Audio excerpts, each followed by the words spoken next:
Doug McKelway is live on Capitol Hill with more. Hi, Doug.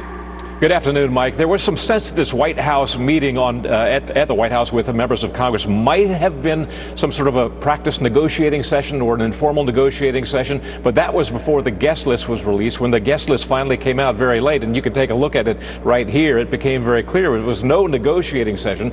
The list was made up entirely of Republicans and many immigration hardliners. Aside from the president's negotiating team on the list, you can see that it was Senator Mike Lee, Senator Lindsey Graham, Senator Richard Shelby, and then from the House side, many members of the Freedom Caucus, including Mark Meadows, Jim Jordan, Matt Gaetz, and Andy Biggs. Now, there are two ways to interpret that guest list. Some say that the president was simply surrounding himself with people who believe in what he believes in, as if to steel his resolve to go to the mat when it comes to border wall funding. There is another interpretation, however. I spoke to Senator James Lankford just a little while ago. He said that the immigration hardliners here at the White House may be taking a reality check, taking stock of where they are in the negotiations and how far they can go in the negotiations.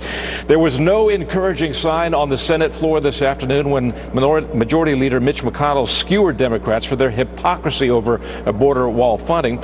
He noted that 12 years ago, Democrats loved border wall funding, as 26 of them, including Senators Obama, Clinton, and Schumer, voted for a bill that provided hundreds of miles of border wall barriers on the southern border.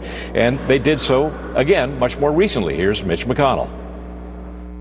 This year, Mr. President, the Democratic leader offered $25 billion for physical barriers in his negotiations with the president. Five times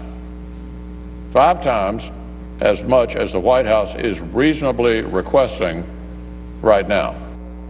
And shortly after that, Minority Leader Schumer took to the floor to draw a line in the sand about border wall funding. Here he is. It will never pass the Senate. Not today, not next week, not next year. So, Mr. President, President Trump, if you want to open the government, you must abandon the wall.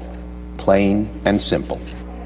There is no doubt about what that means. However, Mike, there is a little bit of a quiet battle going on here using semantics. The president has routinely referred to as the wall. A physical barrier is what he wants, but there has been a little bit of a wiggle room. Yesterday, he said, call it what you want, a little bit of a differentiation there. And today, in a tweet, he used the term border security, not border wall, border security. There's a major difference there, suggesting that there might be a little bit of wiggle room when it comes to these semantics. Maybe that's the touchstone of all these negotiations. We shall see, but don't expect anything imminent.